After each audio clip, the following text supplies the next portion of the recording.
Jésus n'est pas venu donner son sang à Satan. Je vais vous dire quelque chose de très profond. De très profond, écoutez bien. Certains chrétiens ont mal interprété la chrétienté parce qu'ils ont vu que le Seigneur est mort. Ils ont vu qu'on a crucifié Jésus et certains ont dit ouh.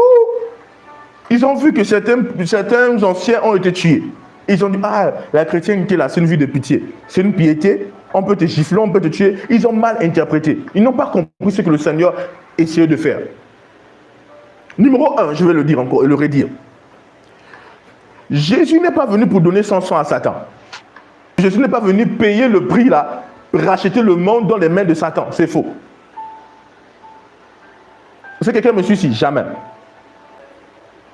Jésus est venu pour se sacrifier et racheter le monde du péché, des conséquences du péché vis-à-vis de Dieu, pas vis-à-vis de Satan. Il a payé ce prix à Dieu, pas à Satan. Parce que Dieu dit, le salaire du péché c'est la mort. L'âme qui pêche doit mourir. Donc comme le salaire du péché c'est la mort, Jésus vient mourir pour accomplir la loi de Dieu. Le salaire du péché c'est la mort. Donc l'homme a péché, il doit mourir. Jésus dit, ah, je suis Dieu, j'aime l'homme et je suis juste. Qu'est-ce que je fais? Je vais devenir homme pour sauver, pour payer le prix. Ah mon Dieu, je suis choqué.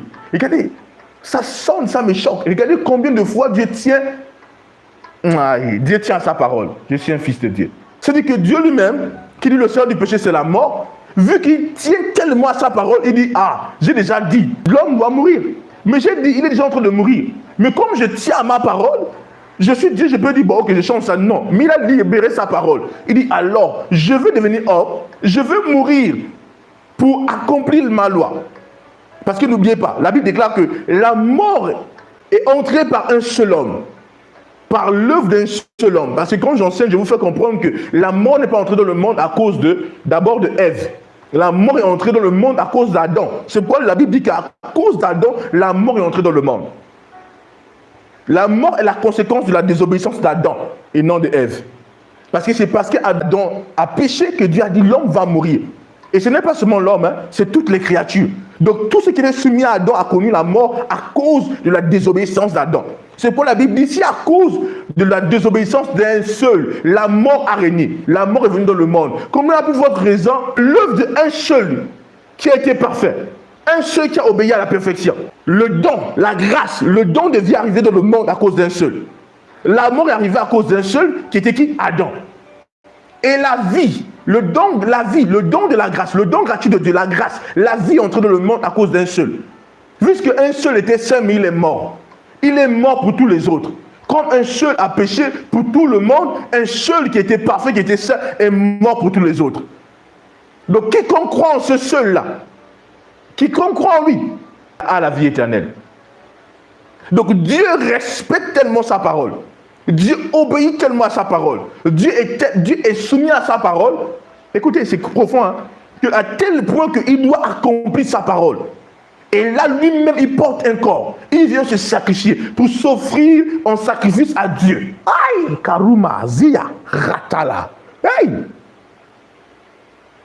Il vient s'offrir en sacrifice à Dieu.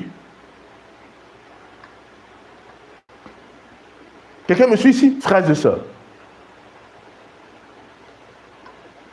Écoutez, donc, il n'est pas mort parce qu'il était faible face à Pilate. Écoutez bien.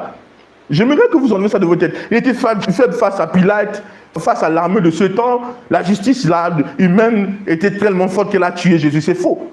Ce n'est pas la persécution qui a tué Jésus. Jésus n'est pas mort comme étant un martyr, comme étant quelqu'un qui était faible. Je vous ai déjà dit ça. Jésus est mort en sacrifice. Il a dit, on ne m'arrache pas ma vie, c'est moi qui donne. Je donne ma vie pour mes brebis. Je donne ma vie. Le bon berger donne sa vie. Il dit, mon Père m'a donné le pouvoir de donner ma vie et de la reprendre. C'est pour il a donné, il a repris. Il a donné les morts, il a repris ce qui est d'entre les morts. La chrétienté n'est pas une faiblesse. La chrétienté n'a pas commencé dans la faiblesse. Et certains chrétiens interprètent que oh, le Seigneur est mort, on l'a frappé, on l'a crucifié. La reine des hommes n'était pas plus fort que le Seigneur. Pierre, il a pris le couteau, il a tranché l'oreille de Malchus. Jésus a dit, Pierre, mais qu'est-ce que tu fais? Crois-tu que je suis faible? Je ne suis pas faible. Maintenant là, je peux parler. Demandez au Père. Je vais vous dire des choses. Hein. Aïe, merci Seigneur. 12 légions d'anges. Aïe. Parce que vous savez, j'ai dit, je peux parler. Écoutez, Jésus n'avait pas dit Père, il n'avait pas peut-être dit Père, je veux 12 les gens dans, c'est faux.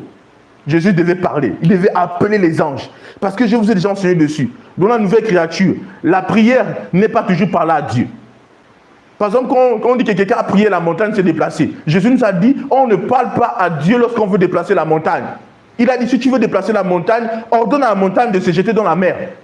Donc Jésus n'avait pas dit Père, même s'il le faisait, c'est juste pour le peuple, pour qu'ils reconnaissent que c'est Dieu qui fait. Mais Jésus pouvait dire, ange, descendez maintenant et faites ceci. Ah, il va l'homme. Merci. Merci Saint-Esprit. Maintenant, vous voyez que Jésus a dit ça à Pierre. Il dit, je ne suis pas faible. On ne m'arrache pas ma vie. On ne m'arrache pas la vie. Je donne ma vie. Donc calme-toi, Pierre.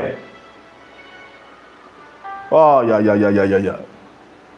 Tout le monde me suit ici. Mais c'était ce que, on a crucifié notre Seigneur. Non, Pilate, l'armée romaine n'était pas puissante face à Jésus. Un seul ange pouvait engloutir l'armée romaine. Regardez Élie. Élie n'était pas le fils de Dieu, il n'était pas Dieu dans la chair. Élie dit, si je suis homme de Dieu, que le feu descende et consume. Le feu est descendu à consumer des soldats. Deux attroupements de l'armée. Imaginez-vous. Imaginez-vous juste. Donc le Seigneur n'était pas faible. Il pouvait parler, le feu descend. 2 ans sont allés, ils ont mis le feu à Sodome et Gomorrhe. Le Seigneur n'était pas faible. Et l'Église n'est pas née dans la faiblesse. Au contraire, l'Église est née dans la victoire face à la mort. Le maître des disciples, il a vaincu la mort. Il n'était pas faible. Le christianisme, l'Église est née dans la victoire. La victoire sur l'ennemi numéro 1 de l'homme, qui est la mort. L'Église est née dans la force. C'est pourquoi chrétien ne c'est pas comme des gens de moins que rien, de moins chers, des gens faibles. Non!